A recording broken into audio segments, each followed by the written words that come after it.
우리가 계속해서 에스더 말씀을 보고 있습니다. 이 에스더 말씀이 이제 총 10장으로 구성이 되어 있습니다. 그런데 이제 이 10장 중에 6장부터 이 9장까지가 하나님께서 이루시는 그 반전의 클라이막스에 해당되는 부분이고, 지난 6장 그리고 오늘 7장도 여전히 이 하나님의 반전에 관한 그런 귀한 메시지입니다. 지난 6장의 내용을 간략하게 우리가 좀 돌이켜보면, 먼저 그 아하수르의 왕이 어느 날 잠이 오지 않습니다. 참 우연하게도 잠이 오지 않아서 역대 일기를 읽는데, 또 우연한 것이 하필 그 역대 일기에 읽었던 내용이 모르드게가 자신의 생명을 구한 이야기. 더 놀랄 일은 자신이 아무 상도 베풀지 않았던 그 우연한 사건 속에 하나님께서 이 모르드게 그리고 에스더, 유다인을 보살피고 구원하는 놀라운 그 반전의 역사가 드러나는데, 하나님은 에스더 말씀 가운데 단 한 번도 그 이름이 언급되지 않습니다. 그러나 우리가 이제 계속 보면서 느끼는 것은, 이 시간이 지날수록 장이 한 절 한 절 한 장 한 장 넘어갈수록 하나님께서는 어느 누구보다 더 선명하게 이 에스더 말씀에서 역사하시는 하나님, 우연한 일들이 반복되지만 그 우연한 일들 속에 익명으로 일하시는 그 하나님의 역사를 우리가 바라보게 되는데, 오늘 본문도 그 반전의 역사가 조금 더 선명하게 또 이루어지는 면들을 좀 함께 보려고 합니다. 오늘 7장 1절부터 10절인데 크게는 세 부분으로 좀 나눠볼 수 있습니다. 첫 번째는 이 에스더의 그 두 번째 잔치가 실제적으로 이루어지는 면, 그리고 두 번째는 에스더가 이제야 드디어 아하수르의 왕에게 자신의 그 소청, 간구의 내용을 밝히는 면이 나오고, 마지막으로는 이 하만이 몰락하게 되는 그런 장면으로 이 7장이 마무리되는데, 한번 순서대로 보겠습니다. 먼저 본문 1절과 2절 말씀을 함께 봅니다. 왕이 하만과 함께 또 왕후 에스더의 잔치에 가니라. 왕이 이 둘째 날 잔치에 술을 마실 때 다시 에스더에게 물어 이르되, 왕후 에스더여, 그대의 소청이 무엇이냐? 곧 허락하겠노라. 그대의 요구가 무엇이냐? 곧 나라의 절반이라도 할지라도 시행하겠노라.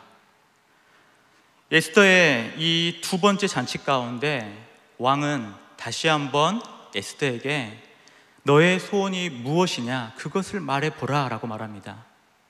이 오늘 본문에 내가 이 나라의 절반이라도 줄 정도로 나는 너의 소원을 들어줄 수 있다, 말해보라 라고 하는 이 장면이 사실은 벌써 세 번째입니다.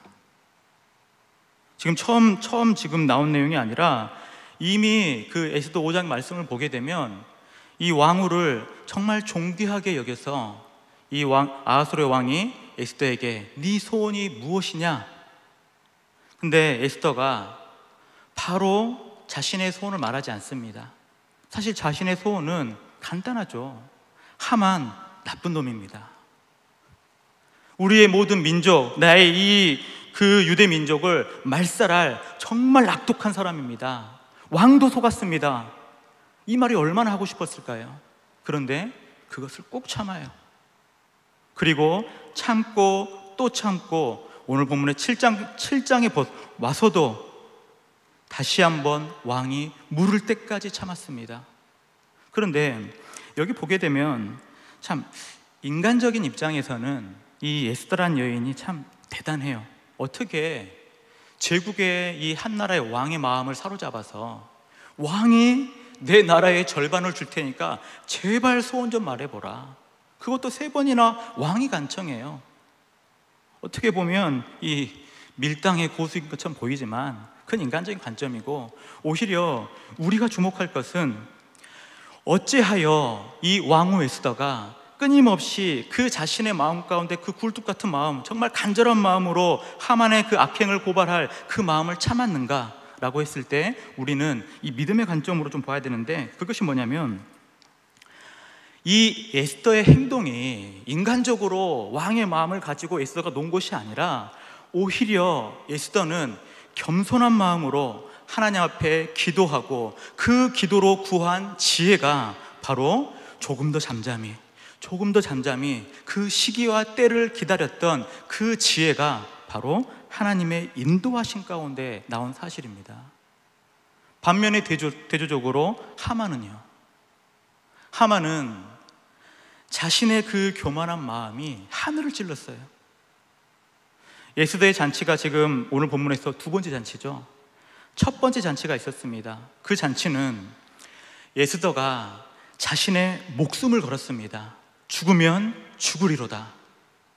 한 번이라도 왕에게 자신의 이 마음의 소원을 간청하기 위해서 왕이 허락하지도 않았지만 그 왕궁 뜰에 나가서 왕을 만나러 갑니다. 혹 왕이 거부하면 죽임을 당할 수 있는 그 절체절명의 순간에 왕후 에스더는 믿음을 가지고 기도와 간구를 가지고 왕에게 나아갔을 때 겸손히 하나님의 그 주신 지혜대로 왕 앞에 나아가서 결국에는 왕의 그 존경을 받는데, 문제는 여전히 하만의 계계와 하만의 위협은 사라지지 않았다는 겁니다. 여전히 유다인들은 그 정해진 그날, 제비 뽑아 정한 그날에 죽임이 당할 여전한 위기가 있었고, 하만은 기세등등하게 자신의 그 높아지는 마음을 계속 보여줄 뿐이었습니다. 왜냐하면 에스더가 왕에게 나아가서 소원이 무엇이냐라고 했을 때 처음에는 에스더가 왕이여, 왕이 좋게 여기시면 제가 잔치를 베풀었으니까 잔치에 오십시오. 그 옆에 계신 그 하만도 함께 오시면 제가 말하겠습니다. 그래서 하만과 함께 왕이 동행해서 그 첫 번째 잔치에 갑니다. 첫 번째 잔치에 가서 이제 이 분위기가 무르익고 기분이 좋으니까 다시 동일하게 말하는데, 우리 에스더 5장 8절 말씀 보겠습니다. 5장 8절을 보게 되면 에스더 5장 8절입니다. 다시 한번 왕이 에스더에게 두 번째씩 말하는 겁니다. 내가 만일 왕의 목전에서 은혜를 입었고 왕이 내 소청을 허락하시어 내 요구를 시행하시기를 좋게 여기시면 왕과 하만을 위하여 베푸는 잔치에 또 오소서. 내일은 왕의 말씀대로 하리이다. 내 나라의 절반을 주겠다고 했을 때 다시 한번 그 마음을 꾹 참고 이렇게 말합니다. 왕이여, 제가 두 번째 잔치를 준비합니다. 그때 꼭 다시 한번 하만과 함께 오소서. 그때는 제가 진짜로 말하겠습니다. 이 부분에 관하여서 에스더는 겸손히 하나님께 간구하고 그 지혜대로 행동을 하는데, 하만은요, 이 에스더가 베푼 첫 번째 잔치에 가고 또한 두 번째 잔치에 초청됐을 때 그 하만의 마음이 아주 높아집니다. 교만이 하늘을 찔러요. 그래서 하만이 했던 행동은 집으로 돌아가서 자신의 아내와 친구들에게 아주 자랑을 하죠. 이 페르시아 대제국에 내가 2인자인데 이제 그 2인자란 사실을 왕후까지도 인정했다. 내게 그 왕후가 잔치를 베푸는데 그 자리에 나와 왕뿐이었고, 심지어 왕후가 두 번째 잔치를 베풀 때에도 왕과 하만 단둘이 그 두 번째 잔치에 오라고 했다.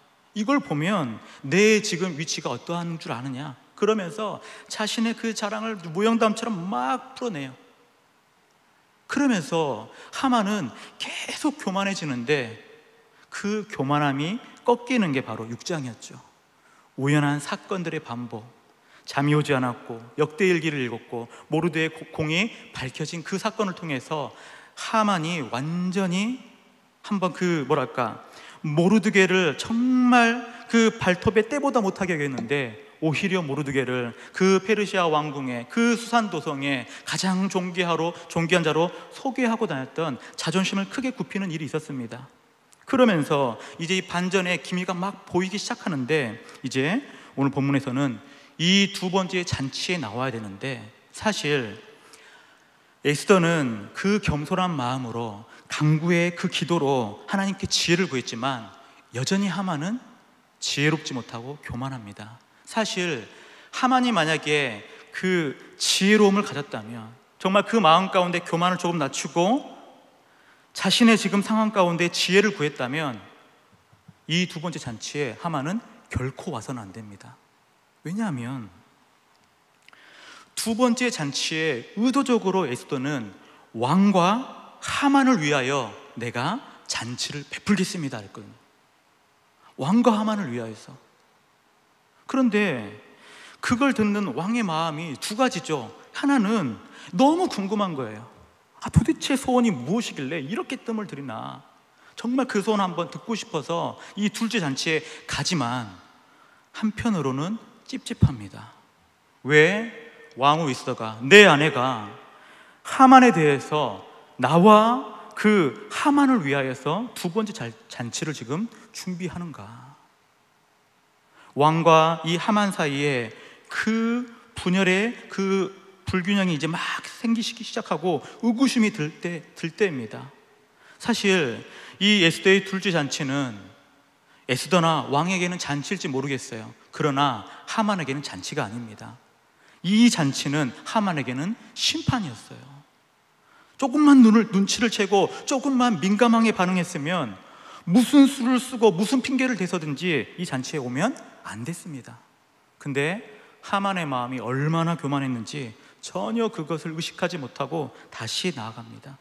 다시 왕과 함께 그 잔치를 즐기는데, 이제 문제는 왕이 다시 한번 묻습니다. 3절입니다.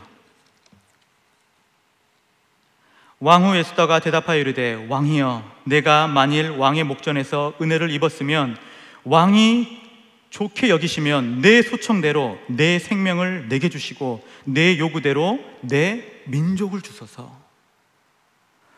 정말 궁금했던 그 에스더의 소원을 들어보니까 전혀 생각지도 못한 답변을 들어요. 에스더가 지금 자신의 생명을 구합니다.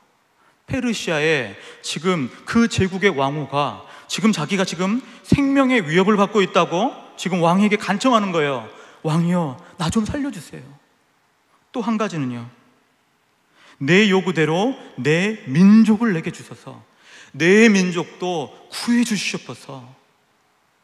전혀 생각지 못한 그 이야기가 이 4절에서 계속 이어지는데, 4절에 보니까 이제 구체적인 이야기를 해요. 에스더가 4절에 보게 되면, 나와 내 민족이 팔려서 죽임과 도륙함과 진멸함을 당하게 되었나이다. 만일 우리가 노비로 팔렸더라면 내가 잠잠하였으리라. 그래도 제적이 왕의 손해를 보충하지 못하였으리라 라고 말하는데, 여기 보세요. 에스더가 지금 왕에게 자신의 생명, 자신의 민족의 생명을 구하면서 우리가 죽임과 도륙함과 진멸함, 그러니까는 죽는 것이 문제가 아니고 죽음뿐만 아니라 그 민족의 모든 것을 빼앗기고 그 땅에 완전히 사라질, 진멸당할 위기에 지금 처했습니다. 이것이 얼마나 시급했냐면 에스더가 이런 말로 표현합니다. 만일 우리가 노비로라도 팔렸으면 저 잠잠했습니다. 노비로라도 팔려서 생명을 보존했다면 제가 이렇게 왕 앞에 나와서 간청하지 않았을 것입니다. 그런데 노비로 팔리는 문제도 아니고, 이건 뭐 완전하게 씨가 말라버리고 완전하게 이 페르시안 수상궁 그 모든 제국 안에 나의 생명, 내 민족의 모든 백성들의 생명이 완전히 사라질 가장 큰 위기에 봉착해서 제가 어쩔 수 없이 왕에게 이렇게 간절히 이렇게 내 마음의 소원을 구하는 것입니다. 여기를 보게 되면 참으로 우리가 이 땅을 살아갈 어떤 지혜와 또 하나의 또 하나님께서 원하시는 모습을 볼 수가 있는데, 그것은 언제나 진실이 거짓을 이긴다는 겁니다. 여기 보게 되면, 자 보세요. 에스더의 말에는 전혀 거짓이 없어요. 진짜로 하만이 계계를 짜서 불임절에 그 불임의 제비를 뽑아서 날을 정했죠. 한 날에 모든 유다인들을 다 진멸하고 그들의 모든 소산을 다 빼앗을 그 절체절명의 정말 그 도륙의 사건들을 다 계획했습니다. 그리고 악한 계계로 왕의 인장반지를 그가 수여받고 그것을 완전히 이제는 다 조서를 작성한 다음에 페르시아의 모든 전역에 이 조서를 다 뿌렸습니다. 왕의 명령이에요. 왕의 허락이 떨어졌습니다. 그런데 바로 이러한 위기 가운데 지금 에스더가 말하는 것은 그 위기를 정말로 바라보면서 하나님께서 주신 지혜대로 자신의 민족과 자신의 생명에 대한 정말 간절한 진실된 호소를 하는데, 이게 먹히는 거예요. 뭐냐면 하만은 항상 그 거짓말을 사실은 일삼는 자입니다. 보게 되면 하만이 어떻게 유다 민족을 죽이게 됐냐, 에스더 3장 8절부터 9절 말씀을 보면 이렇습니다. 하만이 거짓을 고해서 이 유대 민족을 위기에 빠뜨리는데, 그 에스더 3장 8절에서 9절 말씀을 보게 되면 하만이 아하수에로 왕에게 아뢰되 한 민족이 왕의 나라 각 지방 백성 중에 흩어져 거하는데, 거기 뒤에 보면 그 법률이 만민의 것과 달라서 왕의 법률을 지키지 아니하오니 용납하는 것이 왕에게 무익합니다 라고 말하면서, 그 뒤에 보게 되면 9절에 왕이 옳게 여기시거든 조소를 내려 그들을 진멸하소서. 내가 은 1만 달란트를 왕의 일에 맡은 자의 손에 맡겨 왕의 금고에 드리리다 하니, 하만이 지금 거짓말로 자신의 그 죄악된 욕망을 실현하려고 합니다. 그 유다인들, 포로기에 잡힌 이 페르시아의 유다인들이 이 페르시아의 국법을 어기지 않았습니다. 그런데 교묘한 거짓말로 8절 다시 보게 되면 왕의 그 영토 안에 거하는 한 민족이 있는데, 그 민족이 그 법률이 만민의 것과 달라서 왕의 법률을 지키지 아니합니다. 그래서 왕이 그것을 자꾸 용납하는 것, 왕에게 너무나 무익하고 손해입니다. 거짓말로 계속, 어쩌면 가짜 뉴스를 계속 퍼다 나르는 거예요. 부정적인 이미지를 주고 여기에 계속 뭔가 왕의 마음을 들뜨게 합니다. 그리고 나서 결정타로 은 1만 달란트를 제가 왕께 드리겠습니다. 사실 뇌물이죠. 1년치 세금의 약 70%, 그러니까 어마어마한 막대한 그 뇌물을 주면서 왕의 마음을 사로잡는데, 그것은 거짓이었습니다. 그러니까 오늘 7장의 말은 결국에 이 진실과 거짓이 한판 붙게 되는데, 결국에는 진실이 이기는 거예요. 우리도 이 땅 가운데 살면서 수많은 거짓들이 우리의 삶을 에워싸고, 수많은 그 가짜 뉴스들이 우리의 어떤 그 판단을 흐리게 할 때가 너무나 많아요. 그런데 언제나 거짓은 결국에는 드러나고 진실만이 남는 거예요. 하나님의 백성들은 결국 이 진리의 편, 진실의 편에 서야지 생명을 얻고 복을 누리는 것이, 결코 거짓된 편, 거짓의 그 패역한 길로 나아가면 결국에는 망하게 되는 길입니다. 그것이 악인의 길이에요. 바로 그런 면에서 이 하만이 그 거짓말로 일구어진 그 계략이 지금 무너지게 되는데, 보게 되면 에스더가 진실한 말로 내 민족이 다 죽게 되었습니다, 간절한 호소로 말을 하게 되는데, 5절에 이제 아하수에로 왕이 반응합니다.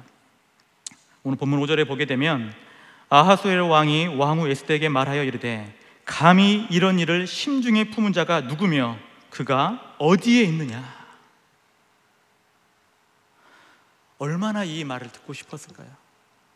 에스더의 입장에서 정말 오래 참고 정말로 하나님의 지혜를 구하며 자신의 그 온 정성과 마음을 쏟아서 밤낮 없이 기도했던 그 기도를 계속 드리면서 마음을 졸였고 끊임없이 졸였고, 이 말을 언제 할까, 언제가 때일까, 그렇게 졸였던 그 마음 가운데 이제는 때가 왔습니다. 때가 왔어요. 그래서 이 에스더가 6절에 이렇게 말합니다. 6절에 보게 되면 에스더가 이르되 대적과 원수는 이 악한 하만입니다. 보세요. 이 얼마나 통쾌한지 에스더가 뭐라 말하냐면, 잘 보세요. 하만에 대해서 이 대적, 이 원수, 이 악한 자가 하만입니다. 얼마나 그동안 이 말을 하고 싶었을까요? 이 대적, 이 원수, 이 악한 하만. 정말 그가 완악한 술수로 왕의 마음도 그 마음 가운데 그 여러 그 계략으로 흐리게 하고 속여서 뇌물로 우리 민족을 죽게 한 그 악한 하만, 그가 바로 대적입니다. 그가 바로 원수입니다. 그러면서 이 악한 하만에게 에스더가 보면 대적과 원수와 이 악한 하만을 했을 때 얼마나 그 메시지가 강력한지 하만이 대꾸도 하지 못해요. 6절 후반절에 보게 되면 하만이 왕과 왕후 앞에서 두려워하거늘. 그 용이 주도한 사람이 정말로 이인자로서 교만한 자가 지금은 두려움을 느끼고 있어요. 왜냐하면 이것은 그저 에스더의 그냥 개인적인 능력이 아니라 이 메시지 안에는 하나님께서 주신 지혜, 하나님께 주시는 그 권능, 하나님의 메시지가 이 안에 담겨 있기 때문에 에스더의 입술을 통해서 하만을 경고하시는 이 심판의 메시지 앞에 하만은 결코 얼굴을 바로 들어서 떳떳하게 설 수가 없는 거예요. 오히려 두려워할 뿐이죠. 두려워하고 두려워서 이제는 이 어찌할꼬 하는 그 일 가운데 7절에 보니까 왕이 노하여 일어나서 잔치 자리를 떠나 왕궁 후원으로 들어가 버립니다. 너무 열이 받은 거예요. 도대체 이게 무슨 일인가? 그리고 그동안 찝찝했던 그 모든 그런 왜 왕후 에스더가 자꾸 하만을 불렀을까? 왜 하만의 일에 대해서는 뭔가 찝찝함이 남을까라는 일에 대해서 조금씩 실마리가 풀렸을 겁니다. 아, 내가 속았구나. 내가 하만에게 놀아났구나. 그러면서 너무나 화가 나서 왕은 자리를 떠나가 버리는데 이제 누가 남았죠? 이 잔치 자리에 에스더와 하만이 남습니다. 그런데 그 에스더와 하만이 남아서 무슨 일이 일어나냐면 7절과 8절이 이제 이 7장 가운데 가장 하이라이트고 또 정말로 하나님의 기막힌 반전, 사이다 같은 말씀인데 7절부터 8절 한번 쭉 보겠습니다. 왕이 노하여 일어나서 잔치 자리를 떠나 왕궁 후원으로 들어가니라. 하만이 일어서서 왕후 에스더에게 생명을 구하니 이는 왕이 자기에게 벌을 내리기로 결심한 줄 알미더라. 왕이 후원으로부터 잔치 자리에 돌아오니 하만이 에스더가 앉은 걸상 위에 엎드렸거늘 왕이 이르되 저가 궁중 내 앞에서 왕후를 강간까지 하고자 하는가 하니 이 말이 왕의 입에서 나오매 무리가 하만의 얼굴을 싸더라. 여기 보게 되면 참 놀라운 반전인데 이 에스더 말씀이 어떻게 지금 위기의 순간을 맞이했냐면 사실은 모르드게가 하만에게 무릎 꿇지 아니한 그 사건이죠. 우리 3장 5절 말씀 보겠습니다. 에스더 3장 5절입니다. 여기 보게 되면 하만이 모르드게가 무릎을 꿇지도 아니하고 절하지도 아니함을 보고 매우 노하더니라고 하죠. 모르드게가 자신의 믿음의 고백을 지키고 신념을 지키기 위해서 아각 사람 하만에게 무릎을 꿇지 아니합니다. 이 아각 사람이라는 것이 아말렉의 왕족을 뜻하는데 이 아말렉 족속이 사실 일적부터 이스라엘 백성과는 원수지간이고 하나님은 이 원수 아말렉을 이 땅 가운데 완전히 멸하겠다 그 말씀을 하셨습니다. 출애굽 당시에 그 출애굽의 여정을 방해했던 전쟁에 끊임없이 이스라엘 괴롭혔던 그 아말렉의 왕가를 아각이라 하는데 그 아각의 함무다다의 아들이 바로 이 하만입니다. 하만. 근데 그 하만이 유다인 모르드게, 자기도 알죠. 아주 옛적부터 원수 관계였던 그 유다인 모르드게가 자신이 지금 페르시아의 이인자임에도 불구하고 무릎을 꿇지 않고 절을 하지 않는 그 모습을 보고 매우 녹아난 거예요. 너무나 화가 나서 이걸 어찌할까 하다가 모르드게를 죽이고자 했으나 이 노가 도무지 풀리지 않아서 계획을 짰는데 모르드게 한 사람 죽이는 것은 도무지 성이 차지 않는다. 교만이 높아지니까 그 마음 가운데 유다 민족 전체를 멸하라는 그런 막대한 그 악한 계획을 그가 짰던 것입니다. 그래서 왕의 마음을 구모 삼았고 뇌물을 바쳐서 결국에는 자신의 뜻대로 모든 것이 다 이루어진 것처럼 보였지만 하나님의 반전은 그 악한 대적 원수 악한 하만의 계계를 정말 이 작고 여린 여인의 손으로 완전하게 반전을 시켜버려요. 진실한 간청, 하나님 앞에서 겸손히 구하는 그 지혜와 강구로 하나님이 이 놀라운 믿음의 반전의 역사를 이루는데 여기 보게 되면 얼마나 이 통쾌한지 7절 다시 보게 되면 왕은 떠나갔습니다. 하만과 에스더가 남는데 하만이 두려워 떨어서 에스더 앞으로 조금씩 나아갑니다. 그리고 나서 8절을 보게 되니까 왕이 후원으로부터 잔치 자리에 돌아오니 하만이 에스더가 앉은 걸상 위에 엎드려졌다. 사실 이 장면은 지금 하만이 어떻게 해서든 자신의 목숨을 구하고자 구걸하는 모습이거든요. 근데 이것이 완전히 뒤바뀌었죠. 원래는 하만이 모르드게에게 보고 싶었던 그 모습인데 오히려 역으로 그가 유대인 앞에 오히려 납작 엎드려서 구걸하고 있는 그 모습. 근데 문제는 뭐냐면 이 페르시아의 고대 법에 보면 왕의 아내, 그러니까 이 왕후 앞에 남성들이 설 때는 최소한 7걸음 이상 항상 그 거리 간격을 둬야 됐습니다. 어느 누구라도 왕 외에는 왕후 앞에 가까이 나아갈 수 있는 사람이 없습니다. 어떤 어떤 국내시나 혹은 그런 사람들만 가까이 갔지 가까이 갈 수 없는 거리에 지금 하만이 걸상 앞에 에스더가 앉아있는 그 의자 앞까지 가서 넙죽 엎드려서 지금 목숨을 구걸하고 있는데, 이게 참 재밌는 게 아마 각도상으로 보게 되면 이것이 마치 하만이 오히려 왕후 에스더를 조금 해하려는, 뭔가 해코지하려는 그런 모습처럼 보였다는 겁니다. 근데 이것이 그냥 보이는 것이 아니라 이것이 하나님의 섭리라는 거예요. 왕의 마음을 다스리시는 그 하나님께서 지금 하만의 모습을 강간범으로 보게 만드는 거예요. 왕후 에스더는 어떤 모습으로 나오든지 3일을 굶고 나아도 존귀한 모습으로 보이고, 자꾸 소원을 차일피일 미뤄도 자꾸 그 소원을 들어오고 싶은 존귀한 모습으로 보여주는 반면에, 하만에 대해서는요 완전하게 대적 원수의 모습으로, 어찌 이 왕후 그 에스더까지 강간하고자 하는 것처럼 그 왕이 느꼈던 그 모습으로 지금 이 하만을 비춰지게 했던 이 면은 바로 하나님의 섭리라는 겁니다. 우연한 일처럼 보이죠? 아니요, 익명으로 일하시는 하나님의 역사입니다. 하나님이 일하셔서 지금 하만이 완전히 몰락하도록 그렇게 만드신 겁니다. 그래서 결국에 여기 보게 되니까 9절입니다. 왕을 모신 내시 중에 하르보나가 왕에게 아뢰되 왕을 위하여 충성된 말로 고발한 모르드게를 달고자 하여 하만이 높이가 50규빗 되는 나무를 준비하였는데 이제 그 나무가 하만의 집에 섰나이다. 왕이 이르되 하만을 그 나무에 달라. 기막힌 반전이 이루어지죠. 하나님을 대적하는 그 겸손하지 못하고 교만한 하만은 하나님이 물리치십니다.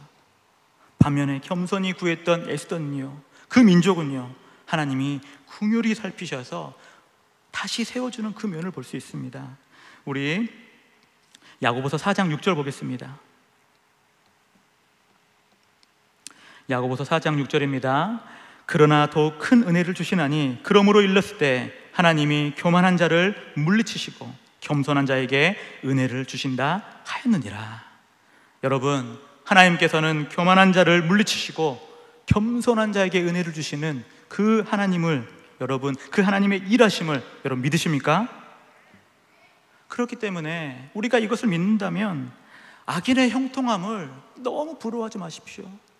때로는 이 땅 가운데 우리가 믿음을 가지고 살 때 왜 예수님을 안 믿는 사람들이 더 잘 사는 것 같아 보이고 더 행복해 보이고 모든 일이 그렇게 술술 잘 풀려갈까? 오히려 나를 박해하고 오히려 나를 억압하는 그 악인들이 더 잘 되는 걸 볼 때 여러분 낙심하지 말기 바랍니다. 왜냐하면 로마서 8장 31절입니다.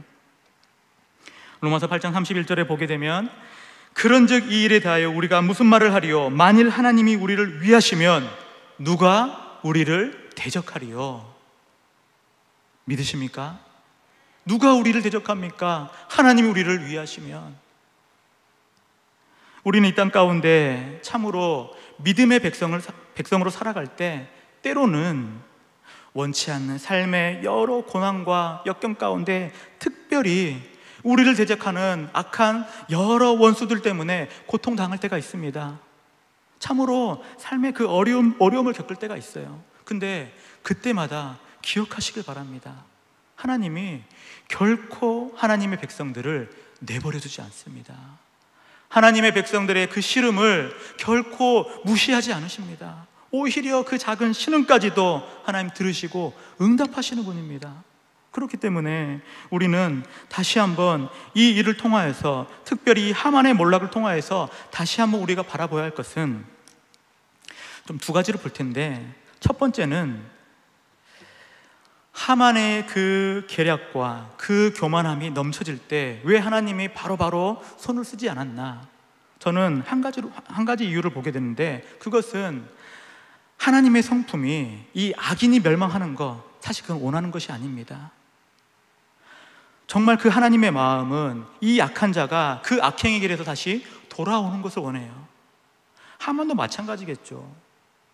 그 아각 사람 아말렉의 길을 따르는 것 하나님 원치 않았을 것입니다. 그러나 하만은 그 아각 사람 아말렉의 길, 불순종의 길, 대적의 길, 원수의 길로 나아가서 결국 몰락을 하게 되고, 오히려 에스더, 모르드게, 그 남은 유다인들은 다시 마음을 돌이켜서 우리의 유일한 구원자가 하나님인 것을 알고 하나님 편에 섰을 때 사실 구원의 은혜를 누렸던 겁니다. 우리도 마찬가지죠. 어떠한 시련이, 어떠한 핍박이 다가와도 우리가 기억할 것, 악인의 형통은 결코 오래가지 못한다는 겁니다. 오히려 악인의 심판의 때가 되면 그 심판은 너무나 즉각적이고 너무나 신속하게 이루어짐을 여러분 바라보셔야 됩니다. 왜냐하면 여보세요, 9절에 보니까 하르보나 하는 그 왕의 가장 그 가까이 있는 내시 중 하나가 이걸 아냅니다. 이 9절 말씀을 다시 보게 되면, 하르보나가 왕에게 아뢰되 왕을 위하여 충성된 말로 고발한 모르드게를 달고자 하여 하만이 높이가 50규빗 되는 나무를 준비하였는데 그것이 지금 하만의 집에 있습니다. 원래는 모르드게를 달라고 했어요. 그러나 하나님의 이 반전과 이 하나님의 심판의 신속함은 오히려 그 장대에 하만이 달려요. 오히려 하만이 달린 겁니다. 잠언 26장 27절입니다. 함정을 파는 자는 그것에 빠질 것이요 돌을 굴리는 자는 도리어 그것에 치이리라. 참 딱 어울리는 말씀입니다. 오히려 자신의 꾀에 빠지고 자신의 꾀로부터 오히려 그 방법으로 멸망을 당하는 하만을 볼 때, 이 땅 가운데도 언제든지 하나님은 악을 행하고 교만하고 하나님을 대적한 그 수많은 불신의 세력들을 하나님은 언제나 하나님의 반복대로 다스리시고 심판하실 겁니다. 그러므로 우리는 이 세상 가운데 그 악인들과 함께 살아갈 때 결코 실족할 필요가 없습니다. 마치 악인들이 이기는 것 같아 보이고 악인을 심판하시는 하나님의 심판이 늦는 것 같아 보일 때도 있어요. 그러나 오히려 우리가 믿음의 눈을 들어서 다시 바라볼 것은, 하나님은 결국에는 믿는 자의 편에 서서 겸손한 자의 간구를 들으며 결국 이 귀한 하나님의 은혜로 말미암아 믿음의 백성들의 신원을 밝히 보여주시고 회복시킨다. 악인은 결국에는 심판당한다. 이 하나님의 메시지를 여러분 붙드시면서 우리 모든 강중앙교회 성도들이 바로 이 예수더에 나오는 역전, 바로 그 역전의 삶이 여러분의 삶이 되시길 바라고, 또 하나님의 이루시는 그 반전의 역사를 또한 믿음으로 누리는 복된 인생 되시기를 주님의 이름으로 축원합니다.